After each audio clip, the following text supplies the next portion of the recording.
اللہ کے ساتھ جتنا گہرا تعلق ہوگا اتنا ہی آپ اللہ کے لیے فاقہ جھیل سکیں گے، اتنا ہی آپ اللہ کے دین کے لیے قربانیاں دے سکیں گے۔ اس کو یوں سمجھیے کہ عشق مجازی جو ہے دنیا کا عشق، اس پر اس کو قیاس کر لیجئے۔ کسی کو، کسی مجنوں کو کسی لیلا سے جس درجے کا عشق ہوگا اسی درجے کی قربانیاں وہ دے گا، اسی درجے کی مشکلات جھیلے گا، اسی درجے میں ہو سکتا ہے کہ وہ جو شیریں بات کا قصہ ہے وہ انسان جو ہے اپنی جان کو کان کر دے گا، اس لیے کہ عشق پر سارا دار و مدار ہے۔ جس سے قلبی لگاؤ ہے اس کے لیے آپ مصائب جھیلیں گے، جس سے محبت ہے اس کے لیے تکلیفیں برداشت کریں۔ ہمارے ہاں کتنے ہیں، آپ خود اپنے گریبانوں میں جھانکیے، اپنے سینے پر ہاتھ رکھیے، آپ کو اولاد سے محبت ہے، اس اولاد کے لیے آپ کیا کچھ نہیں کرتے، کتنے پاپڑ نہیں بیلتے، ورنہ ایک آدمی کو اپنے 2 وقت کی روٹی کے لیے کتنی محنت کی ضرورت ہے۔ وہ ساری محنت مشقت جو کر رہا ہے صبح سے لے کر شام تک کی کمر توڑ دینے والی محنت کس کے لیے کر رہا ہے؟ اولاد کے لیے کر رہا ہے، اس لیے کہ اولاد سے محبت ہے۔ اور آپ کو ایسے لوگ مل جائیں گے جو گویا کہ کلیتاً اپنے وجود کو اولاد کی شخصیت میں گم کر دیتے ہیں، اس لیے کہ ان کا اور ہائر آئیڈیل زندگی میں ہے ہی نہیں۔ ان جینا مرنا، ان صلاتی و نسکی و محیایا و مماتی للاولاد، ان کی نماز، ان کی قربانی، ان کا جینا، ان کا مرنا، ان کی بھاگ دوڑ، ان کی سعی و جو سب کے سب اولاد کے لیے۔ تو جس سے تعلق خاطر ہوگا، جس سے محبت ہوگی، اسی کے لیے آپ قربانی کریں گے، اسی لیے آپ محنتیں کریں گے۔ اب ظاہر بات ہے کہ دین کے لیے قربانی، دین کے لیے ایثار، دین کے لیے دنیا کا نقصان برداشت کرنا تبھی ممکن ہوگا جبکہ اللہ سے محبت، اللہ سے آپ کا تعلق مضبوطی کے ساتھ قائم۔ یہ اللہ کے ساتھ تعلق کو مضبوطی سے قائم رکھنے کے لیے 2 چیزیں بتائی گئی، بلکہ پہلے ایک چیز سمجھ لیجئے، وہ ہے ذکر، اللہ کی یاد۔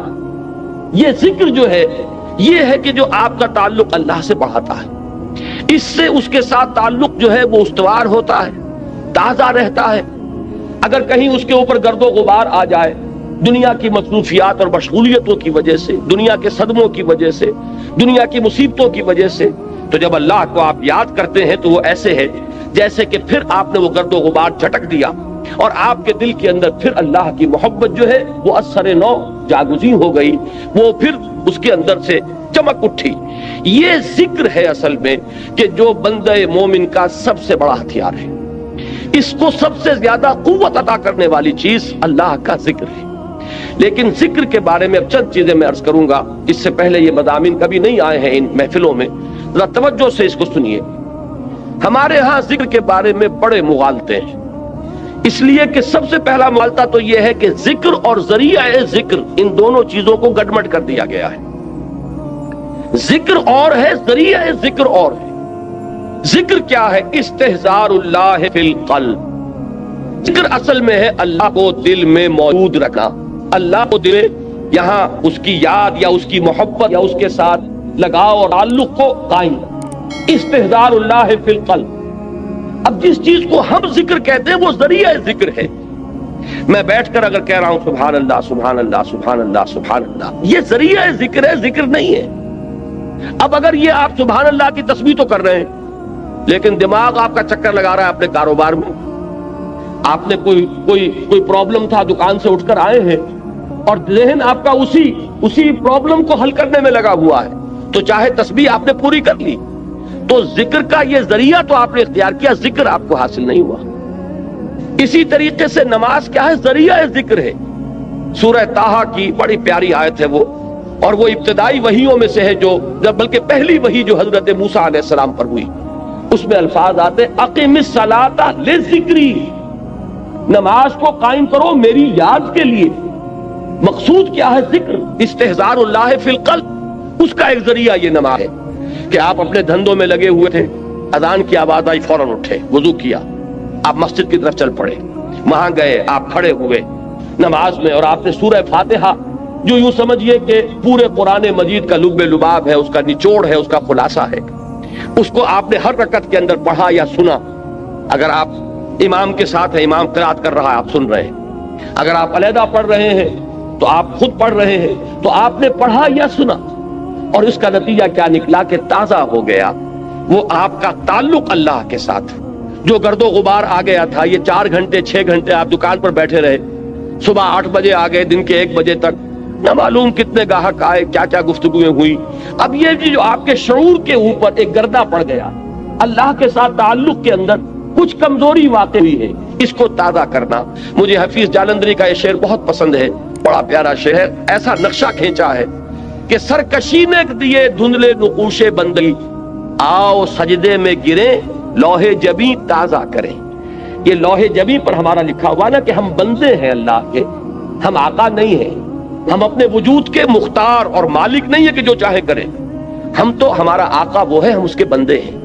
لیکن ہوتا کیا ہے، میں تو یہاں عرض کر رہا ہوں کہ خارجی اثرات جو ہیں کہ آپ کاروبار میں لگے رہے، کسی اور دھندے میں لگے رہے، ڈاکٹر ہے مریضوں کو دیکھ رہا ہے، کوئی بچہ چلا رہا ہے، کوئی عورت جو ہے وہ اپنے بچے کو چپ کرا رہا ہے، یہ کلینک کے اندر ایک طوفان مچا ہوا ہے. یہ 5 گھنٹے جو اس کیفیت میں گزرے ہیں اور اس سے ذرا اس تعلق میں اللہ کے اندر کمی آئی، اب آؤ کہ اس کو تازہ کر لیں. یہاں حفیظ نے بلکہ دوسری بات کی طرف توجہ دلائی. خود ہمارے اندر سے جو ابال اٹھتا رہتا ہے نفسانیت کا اور اپنے تکبر کا، اور شیطان جو پھونکے مارتا رہتا ہے ہمارے دل میں، اس سے بھی وہ بندگی کا نقش ہے وہ مدھم پڑ جاتا ہے. تو خارجی اثرات ہوں یا داخلی اثرات ہوں، ان سے اگر وہ عہد بندگی جو ہے جو ہماری پیشانی پر نقش تھا وہ کچھ مدھم پڑ گیا، تو آؤ کہ سجدے میں گرے تاکہ ہماری جبین جب زمین پر ٹکے اللہ کے سامنے تو ہمارا وہ گرد و غبار اوپر سے ہٹ جائے اور اللہ کی بندگی کا وہ نقش تازہ ہو جائے. تو سرکشی نے کر دیے دھندلے نقوش بندگی، آؤ سجدے میں گرے لوح جبیں تازہ کرے. تو نماز بھی ذکر کا ذریعہ ہے. آپ نے بات سمجھ لی؟ اب اگر ایک شخص نماز ادا کر رہا ہے، فرض کیجئے کہ اس نے 17 رکعتیں جو ہے وہ عشاء کی پڑھ لی، پوری 17 گن کر، 4 پہلی سنتیں بھی، پھر 4 فرض بھی باجماعت ادا کیے، پھر 2 سنتیں، نفل، وتر، پھر نفل، سب کر لیے. لیکن دماغ کبھی کسی وادی میں، فی کل وادی یہی مون، کہیں کسی خیال میں، کہیں کسی چکر میں، وہ آپ کو اگر حضور قلب حاصل نہیں ہوا تو ذکر حاصل نہیں ہوا. اس کے یہ معنی نہیں کہ نماز بیکار گئی. یہ ہے بالکل منکرین سنت اور منکرین حدیث اس انتہا تک بات کو لے جاتے ہیں. آپ کی نماز ضائع نہیں جائے گی، اس لیے کہ آپ نے جو یہ مشقت جھیلی ہے، عشاء کی نماز ہے، اس وقت تو آپ کا جسم تھکا ہوا تھا، جسم جو اندر سے تقاضا کر رہا تھا کہ جاؤ لیٹ جاؤ آرام کرو. یا ممکن ہے کہ یہ تقاضا ہو رہا ہو کہ آج فلاں ڈرامہ آ رہا ہے ٹیلی ویژن پہ، چلو بیٹھو اس کو دیکھو. اس وقت اگر آپ ان تمام چیزوں سے منہ موڑ کر آئے، مسجد میں آپ نے حاضری دی، 17 رکعتیں آپ نے ادا کی، اللہ ظالم نہیں ہے کہ آپ کی اس مشقت کو وہ ان ریوارڈڈ رہنے دے. اس کی اجرت ملے گی، اس کا اجر ملے گا، اس کا ثواب ملے گا. آپ نے فرض سمجھا تو آئے نا، اللہ تعالیٰ کی طرف کے جناب میں آپ نے اپنے ایمان کا ایک ثبوت تو فراہم کیا نا کہ میں نے سمجھا ہے کہ یہ نماز فرض ہے، لہذا میں یہاں حاضر ہوا. اس لیے یہ نہ سمجھیے کہ یہ نماز ضائع جائے گی، ضائع نہیں جائے گی. فرض ادا ہو گیا، اس کا اجر و ثواب آپ کو ملے گا. لیکن یہ کہ جو اصل مقصد ہے وہ حاصل نہیں ہوگا، وہ ذکر جو اس کا اصل مقصد تھا وہ حاصل نہیں ہوگا اگر حضور قلب نہیں ہے. اگر آپ نے یہ محسوس نہیں کیا، جیسے کہ حضور نے فرمایا صلی اللہ علیہ وسلم کہ جب نماز میں سجدہ کے لیے جب پیشانی زمین پر ٹکاؤ تو یوں محسوس کرو کہ گویا کہ تم نے اپنے رب کے قدموں پہ سر رکھ دیا ہے. اب یہ کیفیت اگر کسی کو حاصل ہو رہی ہو، جب وہ کھڑا ہو اللہ کے حضور میں تو ایسے کھڑا ہو کہ جیسے واقعتاً اللہ مجھے دیکھ رہا ہے، کم سے کم اس درجے کا استحضار حاصل ہو جائے کہ میں اللہ کے حضور میں اس وقت حاضر ہوں. جیسے حضور نے فرمایا اذا قمت للصلاۃ فصل صلاۃ المودع، جب نماز پڑھنے کھڑے ہو تو یہ سمجھ کر پڑھو کہ شاید یہ زندگی کی آخری نماز ہو، پھر شاید نماز کی نوبت نہ آئے. کیا پتا کس کے پاس گارنٹی ہے کہ عشاء کی نماز پڑھ کر آپ نکلے یا فجر کی نماز پڑھ کر آپ مسجد سے نکلے اور کوئی تیز رفتار گاڑی آپ کو رونتی ہوئی کچلتی ہوئی چلی جائے اور واپس جو ہے وہ آپ کی لاش پہنچے گھر، آپ زندہ سالم نہ پہنچ سکے. تو ہر نماز سے پہلے اگر انسان یہ محسوس کرے، جیسے کہ حضور نے فرمایا، کس قدر یہ پریکٹیکل ایک سائیکولوجیکل نفسیاتی جو ہے تعلیم ہے کہ جب بھی نماز پڑھنے کھڑے ہو تو یہ سمجھ کر پڑھو کہ شاید یہ زندگی کی آخری نماز ہے اور عین ممکن ہے کہ اس کے بعد نماز کا وقت نہ آئے. تو یہ کیفیات آپ سوچئے کہ اگر حاصل ہو نماز میں تو پھر وہ نماز کیا ہوگی؟ وہ نماز وہ ہوگی جسے حضور نے فرمایا کہ الصلاۃ معراج المومنین، یہ نماز اہل ایمان کے حق میں معراج کے درجے میں ہے. اس میں ہم کلام ہوتے ہیں آپ اللہ سے، جیسے کہ حضور ہم کلام ہوئے معراج اللہ تعالیٰ کے ساتھ. تو یہ نماز کا ذریعہ ہے. اب میں ایک بات کہہ رہا ہوں تیسرے نمبر پر، یہ سبحان اللہ سبحان اللہ سبحان اللہ یہ بھی ذکر کا ذریعہ ہے. نماز پڑھتے ہیں آپ، یہ بھی ذکر کا ذریعہ ہے. البتہ ایک چیز وہ ہے کہ جو مجسم ذکر ہے، ذکر کا ذریعہ نہیں، ذکر مجسم ذکر، قرآن مجید نے الذکر کا لفظ کس کے لیے استعمال کیا؟ اہل علم موجود ہیں، یہ آیت آپ نے بارہا سنی ہوگی کہ انا نحن نزلنا الذکر وانا لہ لحافظون، ہم نے ہی اس الذکر کو نازل کیا ہے، دی ریممبرنس اس قرآن، قرآن ہے یہ جو الذکر ہے، سراپا ذکر ہے، ہماتن ذکر ہے۔ لہذا ذکر جو ہے، اب میں نے جہاں سے عام طور پر ذکر کا اطلاق ہوتا رہا اس سے میں ریورس آرڈر میں لے کر آیا کہ یہ تو معلوم ہے کہ سبحان اللہ کی تسبیح کرنا یہ ذکر ہے، لیکن نماز کے بارے میں شاید یہ سامنے نہ ہو کہ یہ ذکر کا جامع ترین ذریعہ ہے، اور اس سے آگے یہ چرینوں سے اوجل ہو چکی ہے کہ کل ذکر، ہماتن ذکر، مجسم ذکر، سرتاپا ذکر وہ قرآن مجید ہے۔ اب اس آیت میں آپ دیکھیے وہ اس آرڈر میں بات آئی، اتل ما اوحی الیک من الکتاب، سب سے پہلے جو سب سے اہم حصہ ہے ذکر کا، اس سے یہاں بات شروع کی گئی۔ قرآن کی تلاوت سے بڑا ذکر اور کوئی نہیں۔ قرآن کی تلاوت دعا کے بارے فرمایا گیا ہے کہ دعا مخ العبادہ، دعا هو العبادہ، دعا جو ہے وہ عبادت کا جوہر ہے، نچوڑ ہے۔ لیکن حضور نے فرمایا کہ جس شخص کو قرآن مجید کی تلاوت نے دعا سے روکے رکھا، اس شخص کو اللہ تعالیٰ دعا کرنے والوں سے بہت زیادہ عطا فرمائے، یعنی اسے دعا نہیں بلکہ وہ قرآن مجید ہی کی تلاوت میں لگا ہوا ہے، دعا کی طرف توجہ نہیں ہوئی۔ اب جو مانگنے والے ہیں، دعا کرنے والے ہیں، جو کچھ اللہ تعالیٰ انہیں عطا فرمائے گا ان سے کہیں بڑھ کر انہیں دے گا کہ جو مشغول رہے تلاوت قرآن۔ تو سب سے بڑا ذکر قرآن ہے، جو مجسم ذکر ہے، جس کے لیے بطور علم یہ لفظ آیا ہے الذکر، یہ گویا کہ پراپر ناؤن ہے اس کے لیے، الذکر، انا نحن نزلنا الذکر وانا لہ لحافظون وانزلنا الیک الذکر لتبین للناس ما نزل الیہم۔ اے نبی، یہ الذکر ہم نے آپ کی طرف اس لیے نازل کیا کہ جو چیز ہم نے لوگوں کے لیے اتاری ہے اس کو آپ ان پر واضح کریں، اس کی تبیین فرمائیں، اس کی توضیح فرمائیں، اپنے قول سے، اپنے عمل سے اس کی وضاحت کریں۔ وہاں بھی لفظ الذکر آیا قرآن کے لیے، اور یہ متعدد آیات اور بھی، لیکن اب وقت نہیں ہے کہ میں ان سب کو کوٹ کروں۔ تو اب ذکر کو یوں سمجھیے، آج اس موضوع پر پورے طور پر اس کا احاطہ کر کے اٹھیے۔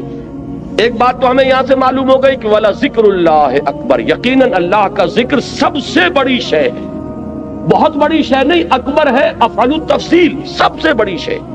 اس راہ میں صبر کے لیے، اس راہ میں استقامت کے لیے، اس راہ میں پامردی کے لیے، اللہ کے دین کے لیے ایثار اور قربانی کرے انسان، اور دل پشمردہ نہ ہو بلکہ اور خوشی ہو، اور اس کے اندر جو ہے اس کے دل کی کلی کھلتی چلی جائے کہ اللہ کی راہ میں یہ تکلیف بھی آئی، زہ نصیب کہ اللہ نے ہمیں اس قابل سمجھا کہ ہمیں اپنی راہ کی اس تکلیف کے لیے منتخب کر لیا، اللہ کی راہ میں مجھے یہ جلا کٹا فقرہ بھی سننا پڑا، زہ نصیب کہ اللہ تعالیٰ نے ہمیں اس قابل سمجھا کہ نبی اکرم صلی اللہ علیہ وسلم کو اگر جلے کٹی بات سننی پڑی تو ہمیں بھی اس کا کوئی عکس، اس کا کوئی حصہ ہمیں بھی نصیب ہو۔ تو بجائے اس کے کس سے دل پشمردہ ہو، دل کی کل کھلے، وہ ہے وَلَا ذِكْرُ اللَّهِ اکبر۔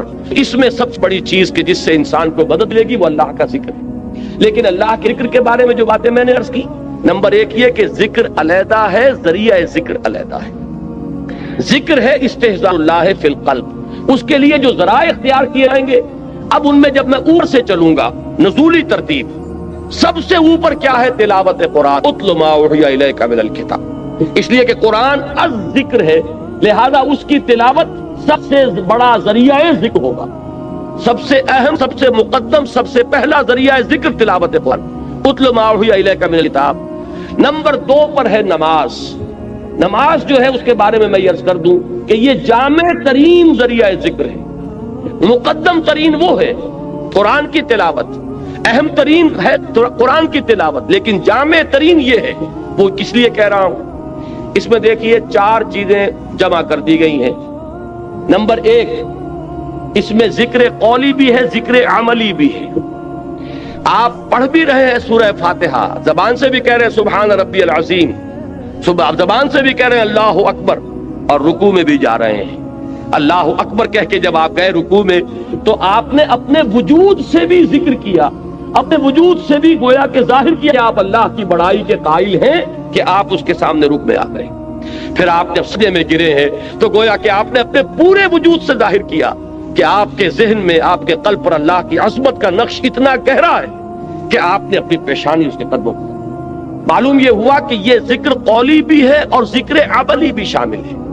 جیسے سائنس کی تعلیم ہوتی ہے، کلاس روم میں لیکچر ہوتے ہیں اور پھر جا کر لیبارٹری میں ایکسپیریمنٹیشن ہوتی ہے. یہ دونوں چیزیں جب جمع ہو جاتی ہیں تب وہ بات راسخ ہو جاتی ہے. تو ذکر قولی اور ذکر عملی، اور نمبر 2 ذکر قولی میں بھی اب یہ میں ایک اصطلاح خود ایجاد کر کے آپ کے سامنے رکھ رہا ہوں. ایک ہے ایکٹیو ذکر اور ایک ہے پیسیو ذکر. ایکٹیو ذکر کیا ہے؟ جس میں خطاب ہوتا ہے اللہ کے ساتھ، جس میں کہ علامہ اقبال نے میننگ آف پریئر، ان پر ان کا ایک لیکچر ہے، وہ جو ان کے 7 لیکچرز ہیں تباہ شدہ، ریکنسٹرکشن آف تھاٹ ان اسلام، اس میں میننگ آف پریئر ان اسلام، اسلام میں دعا اور نماز کا مقام کیا ہے، اس کا مفہوم کیا ہے. بڑی پیاری بات ایک یہ کہی ہے کہ انسان جب دعا کرتا ہے اللہ سے تو اس میں وہ انائے صغیر انائے کبیر کے بالکل سامنے آ جاتی ہے.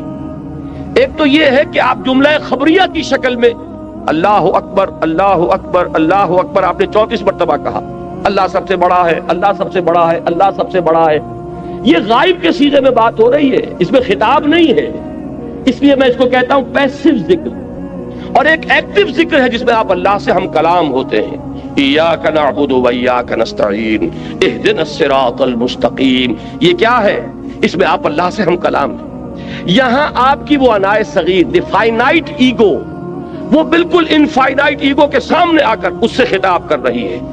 تو افلاک سے آتا ہے نالوں کا جواب آخر، اٹھتے ہیں حجاب آخر، کرتے ہیں خطاب آخر. تو یہ جو خطاب والا انداز ہے نماز میں آپ کو یہ بھی ملے گا. سورہ فاتحہ کا اہم ترین حصہ یہی ہے.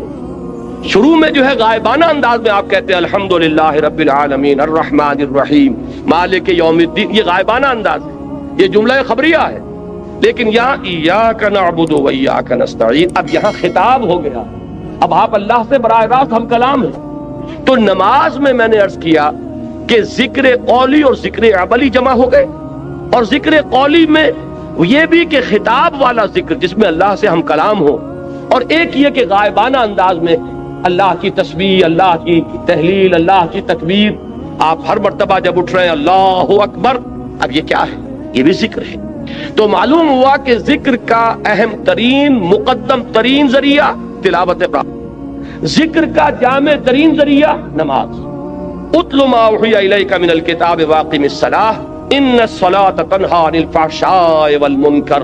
یقینا نماز روکتی ہے فحشاء سے اور منکر سے. اب یہاں پہ تھوڑی سی بات کروں گا، اس وقت میری آج کی گفتگو کے اعتبار سے یہ بات ضمنی ہوگی، اس لیے کہ کافی دور تک پہنچنا ہے ہمیں. یہ عام طور پر لوگوں کے ذہن میں رہتا ہے کہ صاحب یہ نماز ہم پڑھتے ہیں، لیکن نماز کے ساتھ لوگ 420 بھی کرتے ہیں، نماز بھی پڑھتے ہیں، جھوٹ بھی بولتے ہیں، نماز بھی پڑھتے ہیں، بلیک مارکیٹنگ بھی کرتے ہیں، نماز بھی پڑھتے ہیں، یہ بھی کرتے ہیں. یہ ہے ہمارے معاشرے کا. اور نوجوان نسل میں جو ابا اور جو بغاوت پیدا ہوئی ہے دین سے، میں بربلا یہ کہتا ہوں کہ یہ ان مذہبی لوگوں کا رد عمل بھی ہے جنہیں وہ اپنی آنکھوں سے دیکھتے ہیں کہ ہمارے ابا جان نماز میں تو بڑے پکے ہیں، لیکن اتنے ہی پکے جو ہیں وہ دکان پر جھوٹ بولنے میں بھی.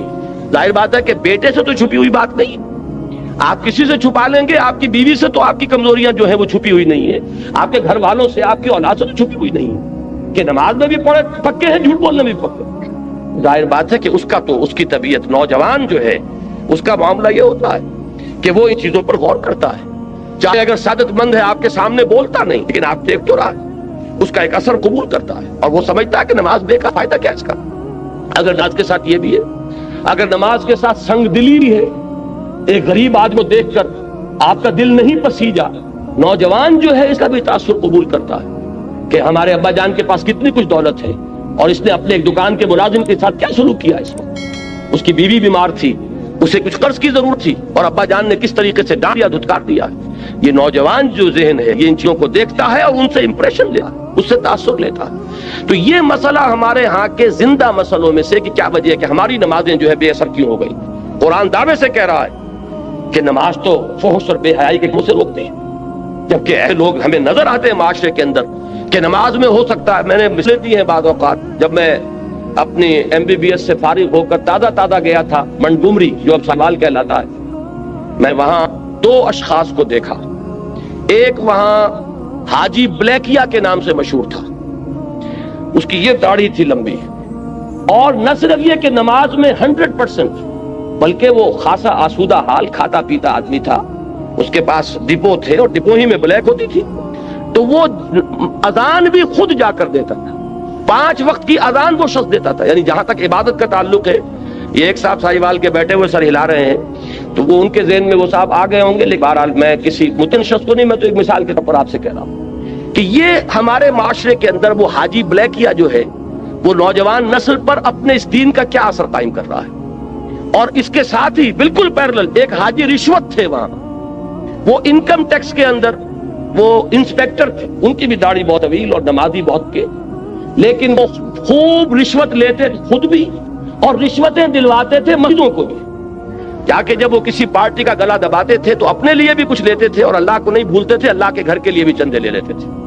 یہ ہے ہمارے ہاں کی وہ دینداری کہ جس کی وجہ سے واقعہ یہ ہے کہ نوجوان نسل میں اگر دین سے دوری ہوئی ہے تو اس کے کچھ اسباب ہیں۔ اے باد صبا ہی ہم آوردہ تست، یہ ہمارے اپنے کرتوت ہے کہ جس کی وجہ سے نوجوان نسل میں بغاوت پیدا ہوئی ہے۔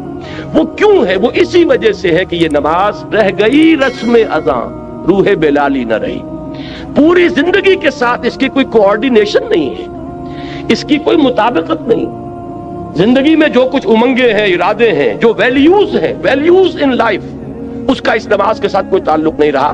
یہ ایک اپینڈکس ہے، یہ ایک ضمیمے کی حیثیت سے انسان کی زندگی کے اندر علیحدہ جڑی ہوئی شے ہے، اس کا اس کے اصل سیرت سے، اصل کردار سے کوئی تعلق۔ یہ وجہ ہے کہ یہ نماز وہ نماز نہیں ہے۔ ہمارا یہ حج 30 لاکھ افراد حج کر رہے ہوں، لیکن یہ کہ کوئی دنیا میں اس کا اثر، ہمارے ہاں سے اگر 1 لاکھ افراد حج کر کے آئیں تو کوئی 1% دیانتداری معاشرے میں ہر سال اگر بڑھے اس 30 یا 1 لاکھ افراد کے حج کرنے سے، تو آج 25 سال اور 40 سال 40واں شروع ہو چکا ہے، 40% تو ہمارے ہاں دیانتداری بڑھتی اور بددیانتی گھٹتی، لیکن نہیں، معلوم ہوتا ہے کہ وہ جو کچھ ہے وہ سب ہے، نمازوں، روزوں، قربانیوں، حج، یہ سب باقی ہیں، تو باقی نہیں ہے۔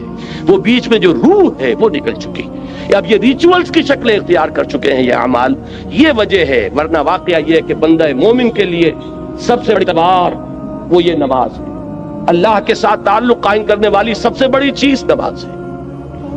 اچھا، ذکر کی بات کر رہا تھا، مقدم ترین اہم ترین ذکر تلاوت قرآن، نمبر 2 نماز، نمبر 3 وہ جو حضور صلی اللہ علیہ وسلم سے جو مسنون دعائیں ہیں، دیکھیے یہ ہے نمبر 3 پر، اذکار مسنونہ اور ادعیہ مسنونہ۔ ان میں یہ ہے کہ کوئی ایڈیشنل ٹائم آپ کو نہیں لگتا۔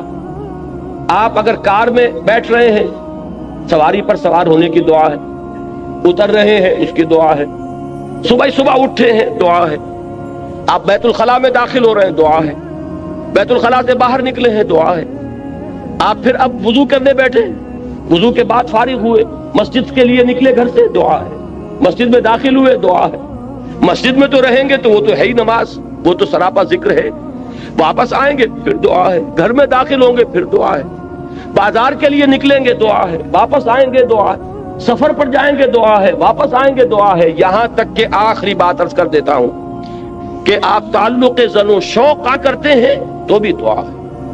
کوئی عمل زندگی کا سا نہیں ہے جس کے لیے مسنون دعا نہیں۔ آئینہ دیکھتے ہیں تو دعا ہے، کپڑے بدلتے ہیں تو دعا ہے۔ یہ دعا جب انسان یاد کر کے مانگتا ہے تو اس سے ایک تیر میں 2 شکار ہوتے ہیں۔ کیا کہ ایک طرف تو دعا میں آپ کس سے خطاب کر رہے ہیں؟ اللہ سے، اور دوسرے یہ کہ الفاظ کون سے استعمال کیے جو منقول ہیں رسول اللہ سے صلی اللہ علیہ وسلم، تو گویا کہ 2 نسبتیں قائم ہو گئیں۔ نماز آپ نے اگر کھانا کھایا، الحمدللہ الذی اطعمنا وسقانا وجعلنا مسلمین، کس کا شکر؟ اللہ کا۔ اور کس کے الفاظ ہیں یہ جو آپ اس وقت ادا کر رہے ہیں؟ محمد الرسول اللہ کے۔ تو گویا کہ لا الہ الا اللہ اور محمد الرسول اللہ دونوں نسبتیں جو ہماری ہیں وہ تازہ ہو گئیں اس دعائے مسنونہ سے۔ تو نمبر 3 میں اس کو رکھیے۔ پنجاب میں وہ بڑا پیارا جملہ ہے اس کے لیے کہ دنیا کا کوئی بھی کام آپ کر رہے ہیں تو ہتھ کار ول دل یار ول، دل اللہ کے ساتھ لگا رہے اور ہاتھ کاموں میں مشغول رہے۔ اقبال نے حضرت فاطمہ زہرا رضی اللہ تعالی عنہا کے لیے جو اشعار کہے ہیں اس میں بڑے پیارے الفاظ آئے ہیں کہ آسیہ گرداں لب قرآن سرا، کہ حضرت فاطمہ رضی اللہ تعالی عنہا جب چکی پیستی تھی تو قرآن مجید پڑھتی جاتی تھی، اس لیے کہ چکی پیسنے میں تو صرف ہاتھ ہی لگتا ہے نا۔ میں نے خود دیکھا ہے، اپنی ایک بزرگ میری رشتے میں وہ دادی بنتی تھی، میں نے یہ نقشہ دیکھا ہے ان کا اپنے بچپن میں کہ وہ بیٹھی ہیں اور چکی پیس رہی ہیں، اور ساتھ ہی یہ ہے کہ وہ قرآن شریف پڑھ رہی ہیں۔ معلوم یہ ہوا کہ ظاہر بات ہے کہ یہ مشقت جسمانی ہو رہی ہے نا، اس وقت آپ کا ذہن فارغ ہے، اس وقت آپ کی زبان فارغ ہے۔ اگر اس وقت آپ تلاوت قرآن کر رہے ہیں تو گویا کہ آپ کا کوئی ایڈیشنل ٹائم نہیں لگا، وہ ہاتھ جو ہے چکی پیسنے میں مصروف ہے، لیکن آپ نے یہ ذکر الہی کی نعمت جو ہے اضافی طور پر حاصل کی۔ تو تیسرے نمبر پر، نمبر 1 قرآن، تلاوت قرآن، نمبر 2 اقامت صلاۃ، نمبر 3 اذکار مسنونہ اور ادعیہ معصورہ، وہ جو ذکر حضور نے بتایا۔ اب نماز کے بعد ہے یہ 33 بار سبحان اللہ، 33 بار الحمدللہ، 34 بار اللہ اکبر، یہ حضور کا بتایا ہوا۔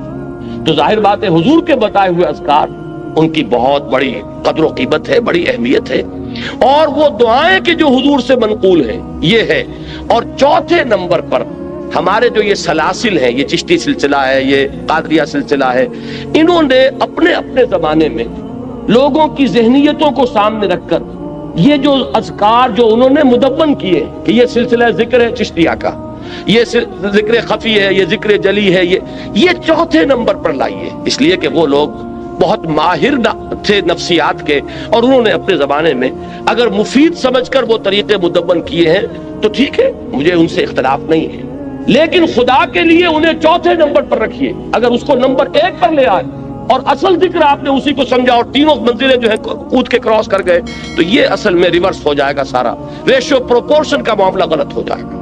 نمبر 1 پر قرآن، نمبر 2 پر نماز، نمبر 3 پر اذکار مسنونہ اور ادعیہ معصورہ، اور نمبر 4 پر اذکار وہ کہ جو مختلف سلسلوں میں جو تصوف کے یا ذکر کے جو طریقے ہیں ان میں جو بھی تجویز کیے جائیں۔ اگر یہ ترتیب رہے گی تو انشاءاللہ تعالی اس کی تمام برکات جو ہے صحیح طور پر ظاہر ہیں۔ بہرحال یہاں اس پوری آیت کا جو نتیجہ نکلا وہ کیا ہے؟ جو شخص اللہ کے دین کے لیے جد و جہد میں، محنت میں، کشمکش میں مبتلا ہو، اس کو جان لینا چاہیے کہ اس میں صبر و ثبات کے لیے اصل چیز کیا ہے؟ اللہ کے ساتھ تعلق۔ اللہ کے تعلق کے لیے کیا چیز ہے؟ اللہ کا ذکر۔ اللہ کے ذکر کے لیے یہ 4 چیزیں ہیں: تلاوت قرآن، اقامت صلاۃ، ادعیہ معصورہ، اذکار مسنونہ، اور جو اس کے علاوہ ذکر آپ کسی سلسلے میں منسلک ہے تو جو آپ کے مرشد نے، آپ کے جو بھی جن سے آپ نے سلسلہ تعلق قائم کیا، جو ذکر وہ بتائے۔ اب آئیے اگلی آیت، وَلَا تُجَادِلُوا أَهْلَ الْكِتَابِ إِلَّا بِالَّتِي أَحْسَنُ إِلَّا الَّذِينَ ظَلَمُوا مِنْهُمْ، اور مت جھگڑو اہل کتاب سے مگر بہت ہی عمدہ طریقے سے، اس طریقے سے جو سب سے عمدہ ہو۔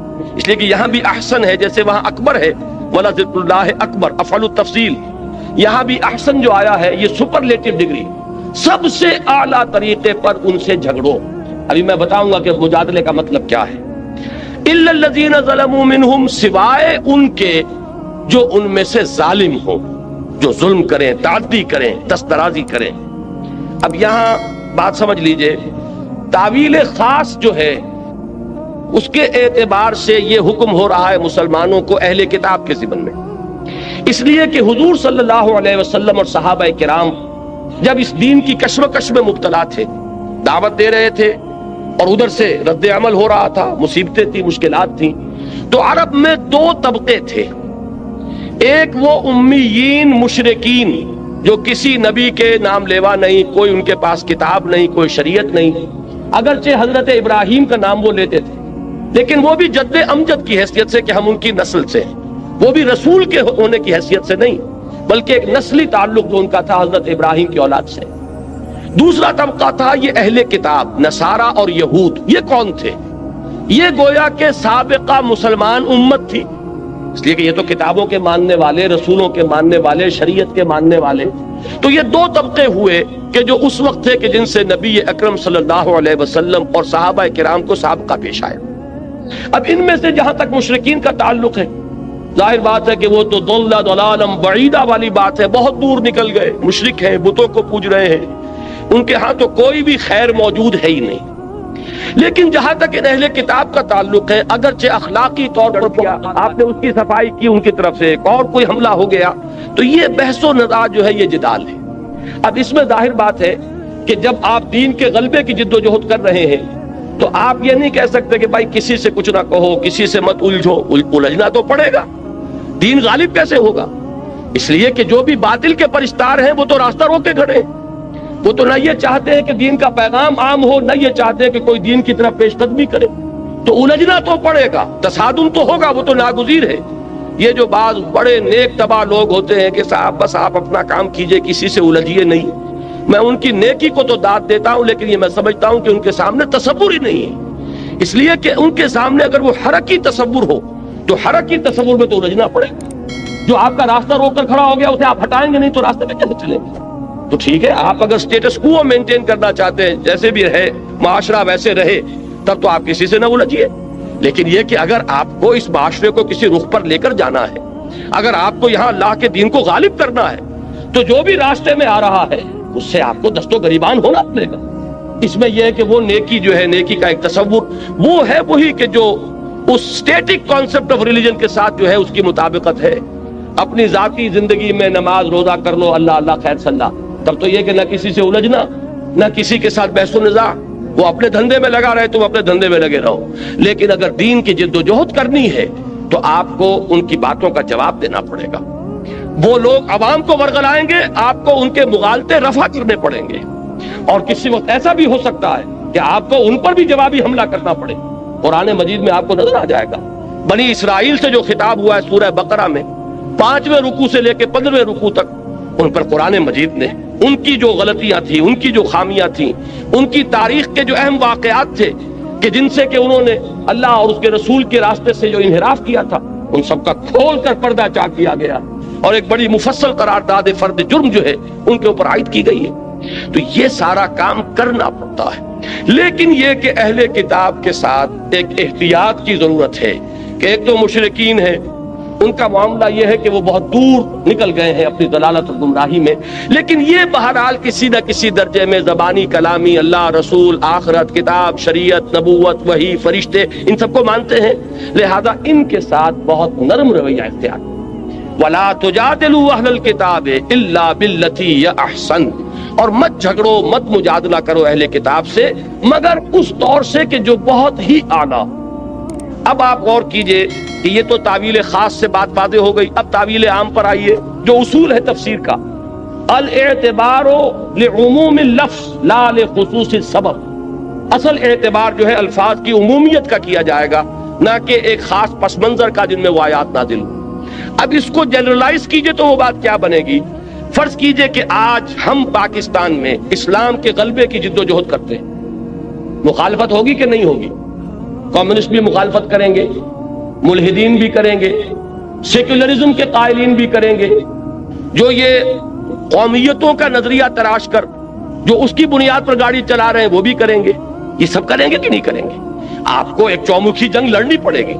اگر غالب نہیں کرنا اسلام کو تو گھروں میں بیٹھیے، کسی سے الجھنے کی ضرورت نہیں، لیکن یہ ہے کہ اگر آپ کو اسلام کو غالب کرنا ہے تو الجھنا پڑے گا۔ اب اس الجھنے میں ایک ہمارے ہاں وہ طبقات ہیں کہ جن کا کچھ نہ کچھ مذہب کے ساتھ تعلق ہے، ان کی کچھ نہ کچھ مذہب کے ساتھ جو ہے ان کی کمٹمنٹ ہے، وہ نماز روزہ کرتے ہیں، وہ کچھ نہ کچھ دین کے لیے محنت ہے، بھاگ دوڑ ہے، اگرچہ آپ سے اختلاف ہے، آپ کے طریقہ کار سے اختلاف ہے۔ مثال کے طور پر جماعت اسلامی یہ کام کر رہی، تبلیغی جماعت ہے وہ اپنے طریقے پر کام کر رہی، جماعت اسلامی کا طریقہ اور ہے، تبلیغی جماعت کا طریقہ اور ہے، جمعیت العلماء اسلام ہے وہ اپنے طریقے پر کام کر رہی، وہ نہ تبلیغی جماعت کا طریقہ ہے نہ جماعت اسلامی کا طریقہ ہے۔ ہم نے ایک تنظیم قائم کی، تنظیم اسلامی، ہمارے سامنے ایک اور طریقہ کار ہے۔ تو یہ تو ہو سکتا ہے کہ آپ کے طریقے سے اختلاف کرتے ہوں، لیکن بہرحال ان کا دین کے ساتھ کوئی لگاؤ ہے، وہ بھی اس میدان میں ہے، ان کی بھی کمٹمنٹ ہے، وہ اپنے تجزیے کے مطابق، اپنی تشخیص کے مطابق، اپنی تجویز کے مطابق کام کر رہے ہیں۔ لہذا اب آپ اگر خطاب میں سب کو ایک لاٹھی سے ہانک دیں گے تو در حقیقت آپ اپنے مقصد کو نقصان پہنچائیں۔ جو بھی دین کے میدان میں ہے، جو بھی دین کا کوئی کام کر رہا ہے، اس کے ساتھ بڑے ادب کے ساتھ، احترام کے ساتھ پیش آؤ، ان کا اکرام کرو۔ یہ میں لفظ جو ہے تبلیغی بھائیوں والا استعمال کر رہا ہوں، ان کی عزت کرو کہ وہ بھی دین کے کام میں لگے، اگرچہ ٹھیک ہے آپ کا نقطہ نظر کچھ اور ہے، ان کا نقطہ نظر کچھ ہے۔ ایک الیکشن کے راستے سے جانا چاہتا ہے، ایک سمجھتا ہے کہ اس راستے سے وقت کے ضیاع کے سوا کچھ حاصل نہیں ہوگا، لہذا اس نے کوئی اور راستہ تجویز کیا ہے۔ ایک وہ ہے کہ جو صرف لوگوں کو نیکی کی تلقین کر کے وہ یہ سمجھتا ہے کہ جب نیکی آئے گی بدی خود بخود چلی جائے گی، لوگوں کو خامخواہ جو ہے اس کے اوپر تنقید کی زبان مت کھولو، بلکہ یہ کہ فضائل کی تلقین کے ذریعے سے لوگوں کو نیکی کے راستے پر لے آؤ۔ ایک کا خیال ہے نہیں، قرآن میں تو جہاں بھی آیا ہے امر بالمعروف کے ساتھ نہی عن المنکر ساتھ جڑا ہوا آیا ہے، یہ تو ایک گاڑی کے دو پہیے ہیں۔ تو یہ اختلافات ایک جگہ ہیں، لیکن آپ یہ نہیں کہہ سکتے کہ وہ اسلام کا کام نہیں کر رہے، لہذا ان کے ساتھ معاملہ کرتے ہوئے بات یہ ہوگی وَلَا تُجَادِلُوا أَهْلَ الْكِتَابِ إِلَّا بِالَّتِي هِيَ أَحْسَنُ۔ ہمیں یہاں سے رہنمائی لینی ہوگی کہ اگرچہ مخالفین اس وقت مشرکین بھی تھے اور اہل کتاب بھی تھے، اور اہل کتاب کی مخالفت کے بارے میں قرآن نے کہا کہ یہ سب سے زیادہ شدید ہیں بغض میں، یہود کے علماء سے بڑھ کر دشمن کوئی نہیں تھا محمد رسول اللہ صلی اللہ علیہ وسلم کا، حالانکہ وہ خوب جانتے تھے یعرفونہ کما یعرفون ابناہم، ایسے پہچانتے ہیں محمد کو جیسے اپنی اولاد کو پہچانتے ہیں۔ لیکن اس کے باوجود چونکہ ان کا ایک ماضی ہے، وہ رسولوں کے نام لیوا ہیں، ان کے ہاں کتاب ہے، تورات ہے، ان کے ہاں علماء ہیں، ان کے ہاں مذہبی عدالتیں ہیں، لہذا ان کو بالکل مشرکین کے اعتبار رکھ دینا درست نہیں ہوگا۔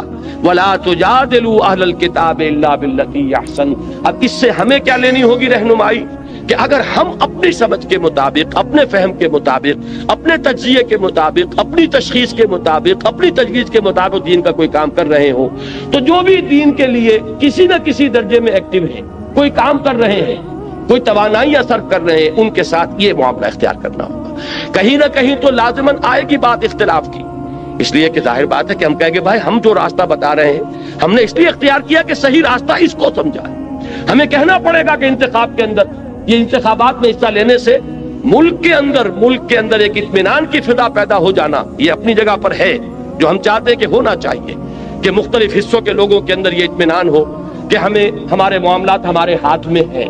یہ نہیں ہے کہ کوئی ایک صوبہ سب پر حکومت کر رہا ہو، اس لیے کہ فوج کی حکومت ہے تو گویا کہ پنجاب کی حکومت ہے، باقی سندھ اور بلوچستان گویا کہ محکومی کے اندر زندگی بسر کر رہے ہیں۔ یہ احساس بڑا خوفناک ہے، لہذا الیکشن کا ہونا اس احساس کو ختم کرنے کے لیے تو ضروری ہے۔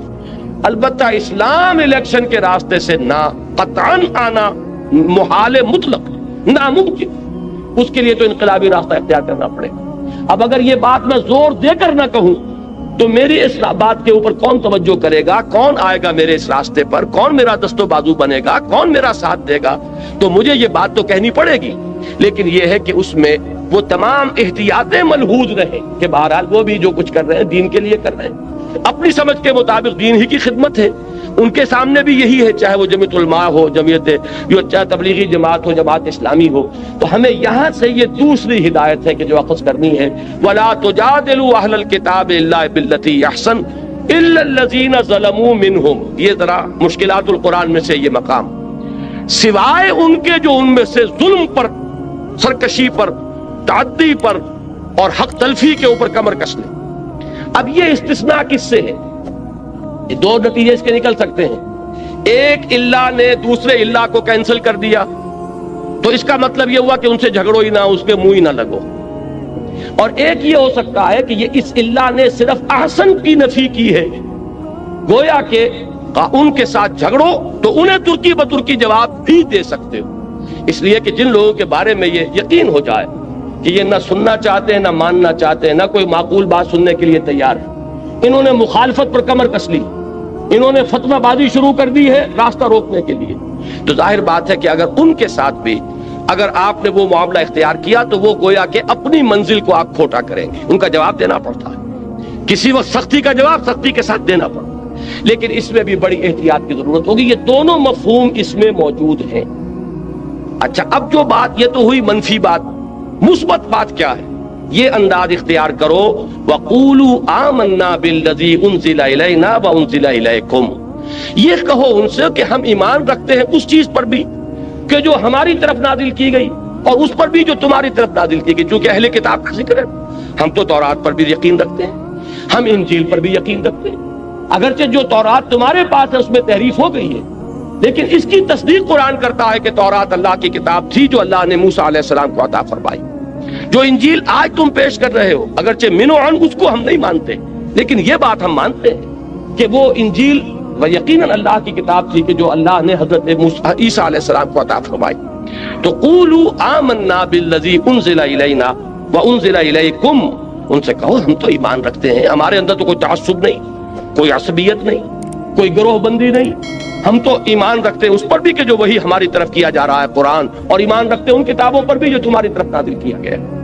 وَإِلَٰهُنَا وَإِلَٰهُكُمْ وَاحِدٌ، اور ہمارا اور تمہارا الہ ایک ہے، ایسا نہیں ہے کہ وہ کوئی دو الہ ہو، ہم تو توحید کے ماننے والے ہیں، تمہارا پیدا کرنے والا بھی وہی جو ہمارا پیدا کرنے والا ہے، موسیٰ کا بھیجنے والا بھی وہی جو محمد کا بھیجنے والا ہے علی نبینا علیہ الصلوۃ والسلام۔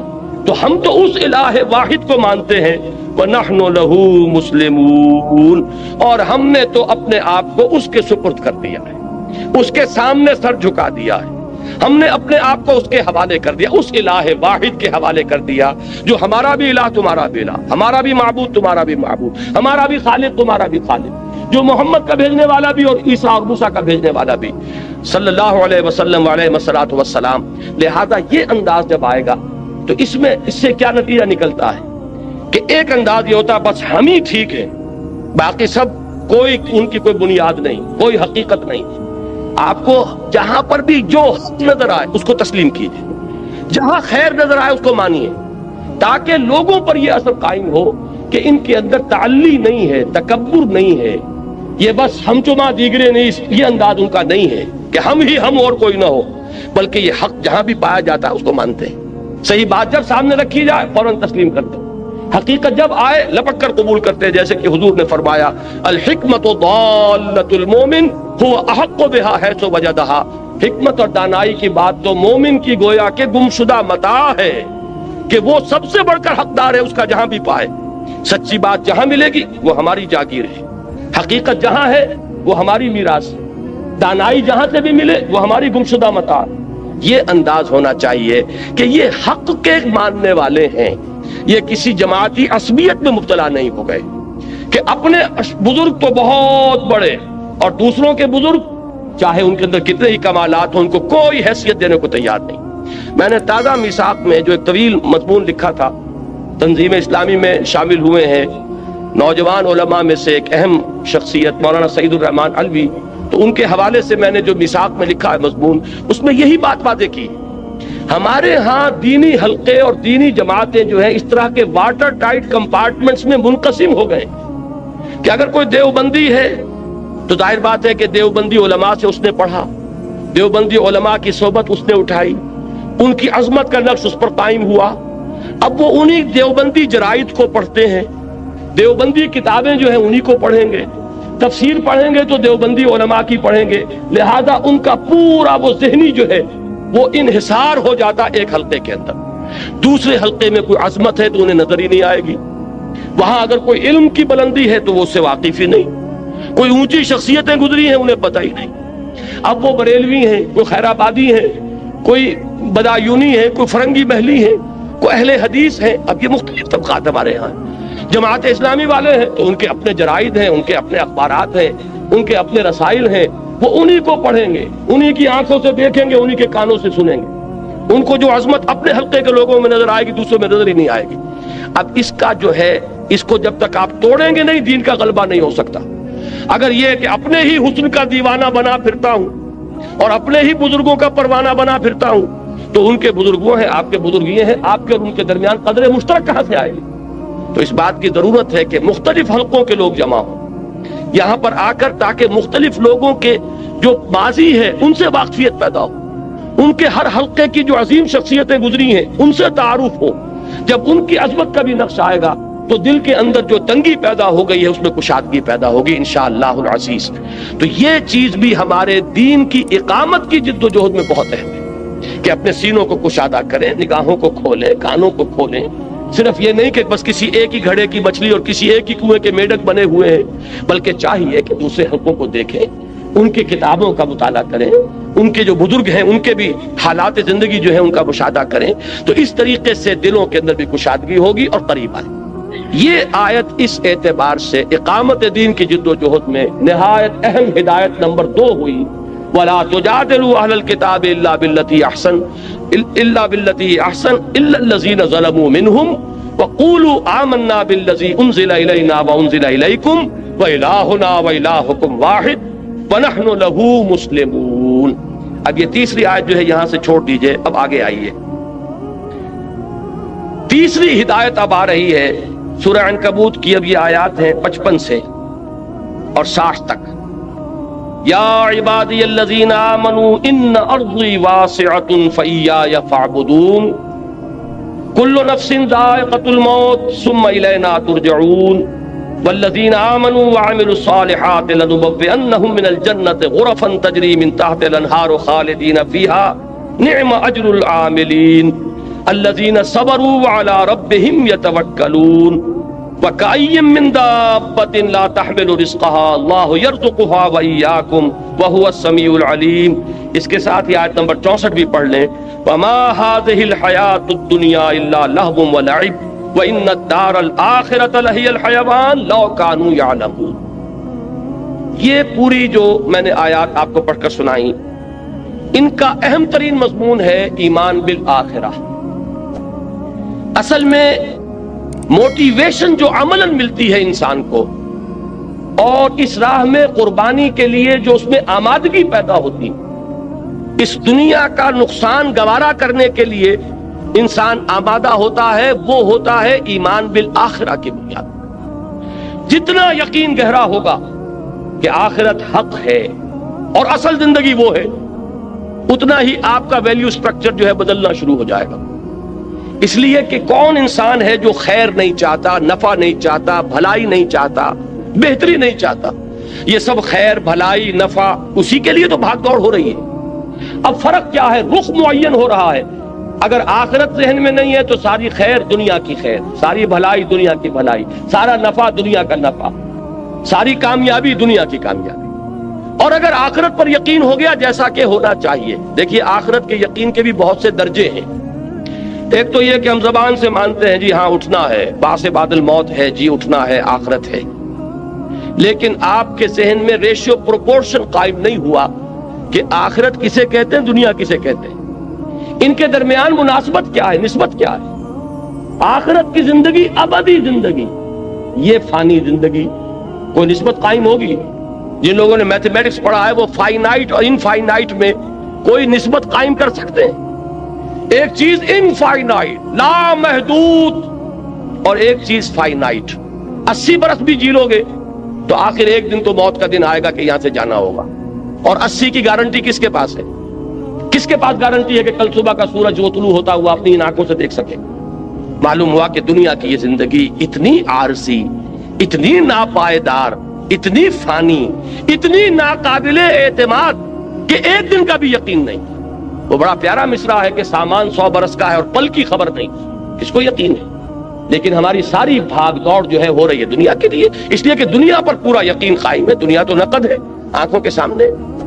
اب اگر یہ چیز ذہن میں قائم ہو جائے کہ وہ ابدی زندگی، ہمیشہ کی زندگی، بلکہ ابھی اس آیت کا ترجمہ کر لیجئے جو آخر میں پڑھی ہے، وَمَا هَٰذِهِ الْحَيَاةُ الدُّنْيَا إِلَّا لَهْوٌ وَلَعِبٌ وَإِنَّ الدَّارَ الْآخِرَةَ لَهِيَ الْحَيَوَانُ لَوْ كَانُوا يَعْلَمُونَ۔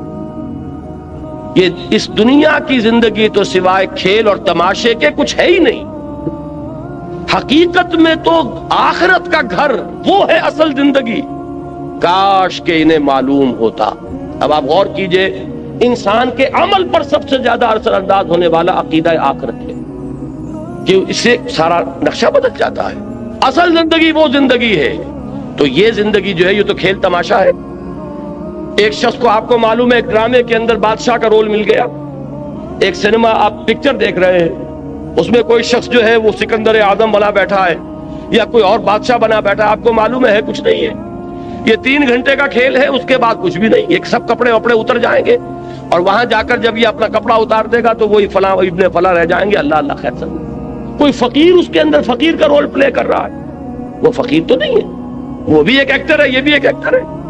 تو دنیا کی یہ زندگی آپ 30 برس کی شمار کر لیں، وہ 3 گھنٹے کا ایک کھیل ہے، یہ 30 برس کا ایک کھیل۔ 30 برس اس لیے کہہ رہا ہوں کہ پہلے 20 برس تو ویسے نکال دیجئے کہ وہ بھی شعور کے نہیں ہوتے، اور 50 برس کے بعد سے آپ کی ڈھلوان شروع ہو جاتی ہے، 70-80 پر پہنچنے کے بعد تو آدمی پھر ہو جاتا ہے وَمَن نُعَمِّرْهُ نُنَكِّسُ فِي الْخَلْقِ، کہ جتنا بوڑھا ہوا اتنا ہی بچہ ہو گیا۔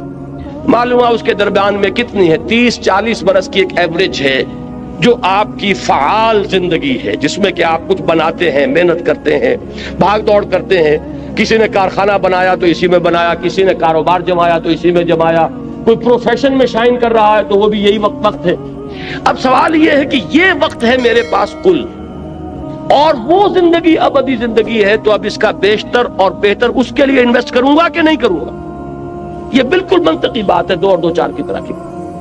اگر آخرت کا یقین نہیں ہے، یا یہ کہ آخرت کا یہ یقین تو ہے کہ آخرت ہوگی، لیکن دل میں آپ نے چور پیدا کر لی ہے کہ فلاں ہستی کے دامن سے بندھے ہوئے ہم تو نکل جائیں گے، ہمیں پکڑنے والا کوئی نہیں ہے، ہم نے فلاں کے ہاتھ میں ہاتھ دے رکھا ہے، وہ ہمیں لے جائے گا، یا وہاں کسی کی سفارش کام کر جائے گی، یا وہاں پر ہم تو بخشے بخشائے ہیں، نحنو ابناء اللہ وحباؤہ، ہم تو اللہ کے بیٹوں کے مانندے بڑے چہیتے ہیں، آگ ہمیں چھو ہی نہیں سکتی، اگر چھوئے گی بالفرض تو چند دن، لن تمسنا النار الا ایاما معدودات.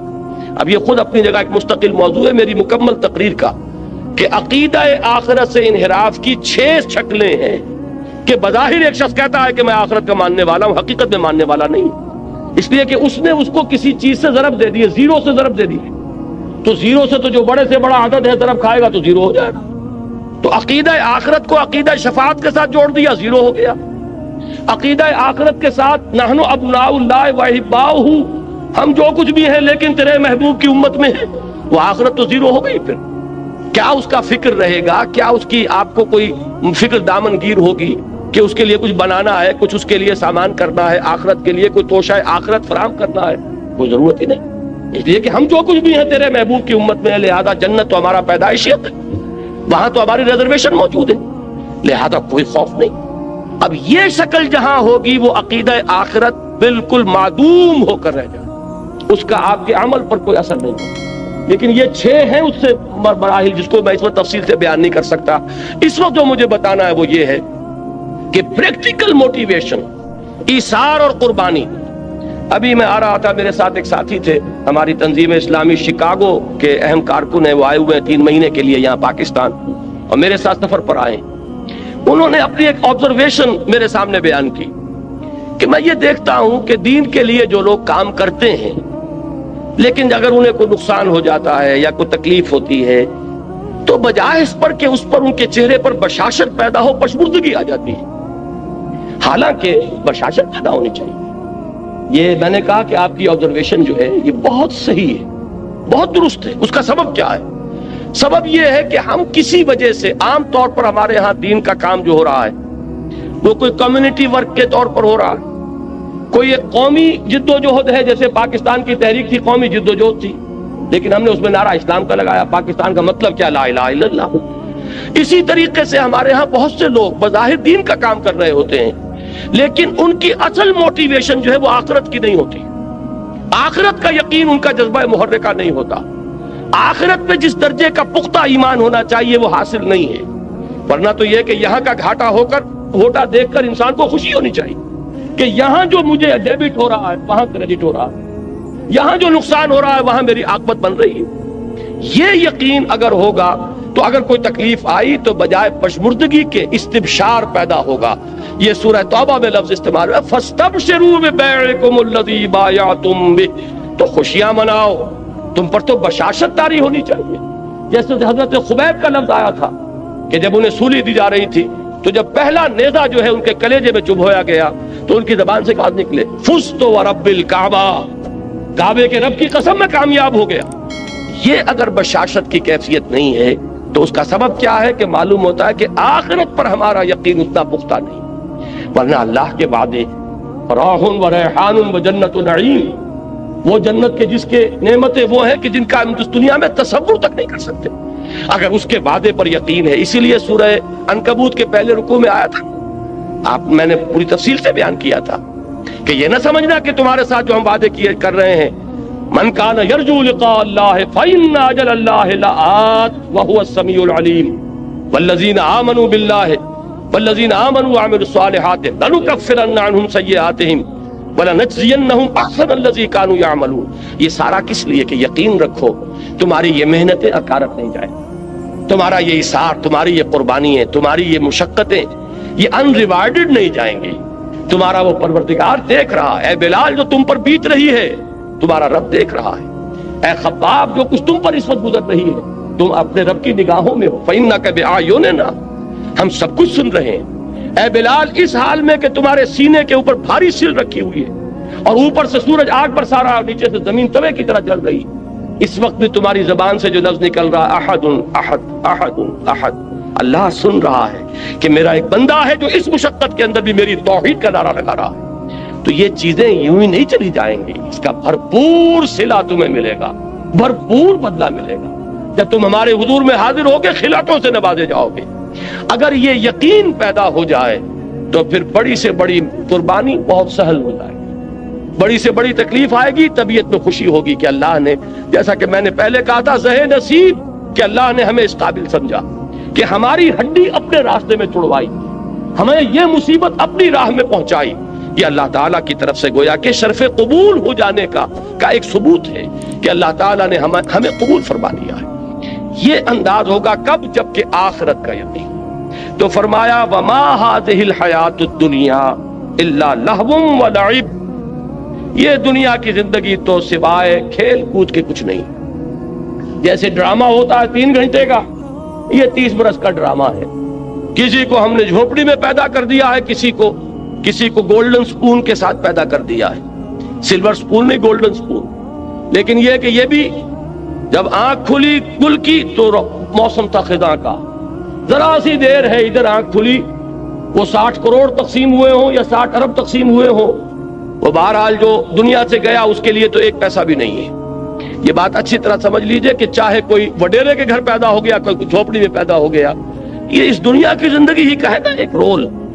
ہو سکتا ہے کہ جو یہاں کسی جھوپڑی کے اندر اپنی زندگی کے دن گزار رہا ہے اور کسی چٹائی پر بیٹھا ہوا ہے، وہ وہاں ان عالی شان محلات کا وارث بنے، جیسا کہ یہاں آ رہا ہے من الجنت غرفا تجری من تحتها الانہار خالدین فیہا، وہ جنت کے وہ ان کو جھروکے ملیں گے، وہ بالا خانے ملیں گے جن کے دامن میں ندیاں بہتی ہوں، جیسے کہ سورہ صف میں ہم پڑھا ہے وَمَسَاكِنَ طَيِّبَةً فِي جَنَّاتِ عَدْنٍ، جنات عدن میں بڑے پاکیزہ گھرانے ہم نے ان کے لیے تیار کیے۔ جو یہاں جھوپڑی میں بیٹھا ہوا ہے، آخر کیا معین الدین اجمیری نے ساری عمر چٹائی پر نہیں گزارتی؟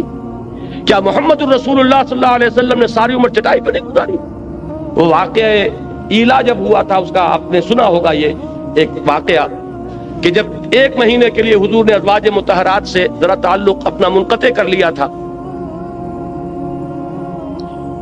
سورہ احزاب میں اس کا مفصل ذکر موجود ہے۔ تو حضرت عمر، حضور ایک بالا خانے پر تنہا علیحدہ تھے کیونکہ ازواج سے لا تعلقی کر لی تھی۔ حضرت عمر حاضر ہوئے، نیچے کوئی 6 صحابی بیٹھے ہوئے دروازے پر، ان سے کہا کہ اطلاع دیجئے کہ عمر حاضری کی اجازت چاہتا ہے۔ حضور کو اطلاع ہوئی، حضور نے اجازت دے دی، آئے۔ جب حضرت عمر داخل ہوئے ہیں اس بالا خانے میں تو حضور اٹھ کر بیٹھ گئے۔ آپ نے اس وقت کرتا اتارا ہوا تھا، یعنی آپ کا جسم جو ہے وہ بس تہبند تھا، باقی جسم کے اوپر کپڑا نہیں تھا، اور آپ ایک چٹائی پر اس وقت استراحت فرما رہے تھے۔ جب اٹھ کر بیٹھے تو حضرت عمر نے دیکھا کہ کمر کے اوپر اس چٹائی کے نشان پڑ گئے، جیسے کہ آپ کا اکثر آپ کا مشاہدہ ہوگا، آنکھوں میں آنسو آ گئے حضرت عمر کے۔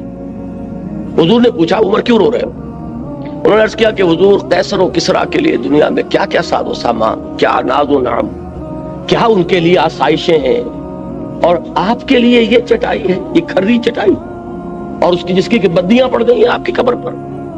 تو حضور نے فرمایا کہ عمر کیا تم اس پر راضی نہیں ہو کہ یہ سب کچھ اپنا دنیا میں لے جائیں اور اللہ تعالی ہمیں آخرت میں عطا فرمائے؟ یہی بات حضور نے ایک مرتبہ فرمائی مالی ولی الدنیا انما مثلی کراکب استظل تحت شجرۃ ثم راح فترکها، مجھے تمہاری اس دنیا سے کیا سروکار، میری مثال تو اس سوار کی سی ہے جو تھوڑی دیر کے لیے کسی درخت کے سائے میں بیٹھتا ہے سستانے کے لیے، پھر وہ اپنی منزل لیتا ہے۔ وہ درخت اس کا گھر نہیں، اس کا منزل نہیں، اس کا مقام نہیں، تھوڑی دیر ٹھہرتا ہے، بس اتنا ہی تعلق مجھے اس دنیا سے ہے۔ اسی لیے آپ نے فرمایا ہے کہ کن فی الدنیا کانک غریب و عابر سبیل، دنیا میں ایسے رہو جیسے راہ چلتے مسافر ہو یا اجنبی ہو، یہ محسوس ہو کہ یہ یہاں کا باسی نہیں ہے، یہ یہاں کی سوچ ہی نہیں رہا، یہاں پھیلنے پھولنے پلنے کی فکر ہی نہیں کر رہا، یہ کہیں اور اس کا دل ٹکا ہوا ہے، کہیں اور اٹکا ہوا ہے۔ یہ اگر آپ کے وجود سے اس کا ظہور نہ ہو رہا ہو تو اس کے معنی یہ ہے کہ ایمان بالآخرہ جیسے کہ اس کا حق ہے وہ آپ کے دل میں نہیں ہے، آپ کے وجود میں سرایت نہیں کرتا۔ تو یہ آیت نوٹ کیجئے، وما هذه الحیات الدنیا الا لہو ولعب۔ البتہ اس میں ایک آیت اور بھی آتی ہے قرآن مجید میں، وما الحیات الدنیا الا متاع الغرور۔ یہ دنیا جو ہے یہ سوائے دھوکے کی ٹٹی اور دھوکے کے سامان کے اور کچھ نہیں ہے۔ اس کے برعکس ایک حدیث آتی ہے، بظاہر تضاد ہے لیکن اس کو ریزالو کیجئے اور وہ بات اسی مرحلے پر سمجھ لینی چاہیے۔ حضور نے فرمایا الدنیا مزرعۃ الآخرہ، دنیا آخرت کی کھیتی ہے، یہاں بو گے تو وہاں کاٹو گے۔ اس کا مطلب یہ دنیا کی بڑی اہمیت ہے۔ یہاں قرآن کہہ رہا ہے کہ دنیا سوائے دھوکے کے سامان کے اور کچھ نہیں۔ ان دونوں کو کیسے ریکنسائل کریں گے؟ اگر یہ دنیا تمہیں آخرت سے غافل کر دے تو یہ دھوکے کی ٹٹی ہے، پھر تو یہ دھوکے کا سامان ہے۔ لیکن آخرت کو مقصود بنا کر دنیا میں محنت کرو گے تو یہی آخرت کی کھیتی ہے کہ یہاں بو گے تو وہاں کاٹو گے۔ اگر یہاں کچھ بویا نہیں تو کاٹو گے کیا وہاں جا کر؟ اس اعتبار سے بندہ مومن کو اپنی زندگی کا ایک ایک لمحہ بہت قیمتی نظر آتا ہے، اس لیے کہ اس ایک لمحے میں اسے وہ کام کرنا ہے جس کا نتیجہ اس ابدی زندگی میں نکلے گا، جس کو کبھی ختم نہیں ہونا۔ اس اعتبار سے ہمارا ہر مومنٹ، ہر لمحہ امر ہے، اس لیے کہ پوٹینشلی نتیجے کے اعتبار سے یہ امر ہے، یہ ختم ہونے والا نہیں ہے، اس لیے کہ اس کے نتائج اس زندگی میں نکلیں گے کہ جس کے لیے کوئی انتہا نہیں۔ لہذا اس اعتبار سے دیکھیے تو دنیا کا ایک ایک لمحہ نہایت قیمتی۔ اس اعتبار سے دیکھیے کہ اگر دنیا میں مشغول ہو کر آخرت کو بھول گئے یا دنیا تمہارا مطلوب و مقصود بن گئی تو پھر یہ دھوکے کی ٹٹی کے سوا کچھ نہیں۔ وَمَا الْحَيَاةُ الدُّنْيَا إِلَّا مَتَاعُ الْغُرُورِ، ان دونوں چیزوں کو ذہن میں رکھیے۔ فرمایا وَمَا هَذِهِ الْحَيَاةُ الدُّنْيَا إِلَّا لَهْوٌ وَلَعِبٌ وَإِنَّ الدَّارَ الْآخِرَةَ لَهِيَ الْحَيَوَانُ لَوْ كَانُوا يَعْلَمُونَ، اور اصل زندگی تو آخرت کی زندگی ہے، کاش کہ انہیں معلوم ہوتا۔ اب آئیے اوپر والی آیات، اس میں خاص طور پر ہجرت کا حکم دیا جا رہا ہے،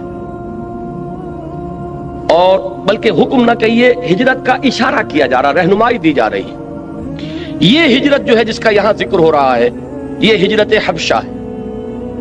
یہ حضور کی سیرت کا جو مکی دور ہے اس کا یہ ابتدائی مرحلہ پھر سمجھ لیجئے۔ آپ نے 3 سال دعوت دی، جو کہ خفیہ دعوت تو نہیں تھی، کوئی انڈر گراؤنڈ موومنٹ نہیں تھی، لیکن یہ کہ برملا اعلان کے ساتھ بھی نہیں تھی، from person to person, personal contact سے دعوت پڑھ رہی۔ تیسرے سال میں وہ آیت نازل ہوئی کہ فَاصْدَعْ بِمَا تُؤْمَرْ، اب ڈنکے کی چوٹ کہو اے محمد جس کا کہ تمہیں حکم ہوا ہے۔ تو آپ نے پہلی مرتبہ کوہ صفا پر کھڑے ہو کر آپ نے وا صباحا کا نعرہ لگایا، لوگوں کو جمع کیا اور پھر اپنی دعوت پیش کی۔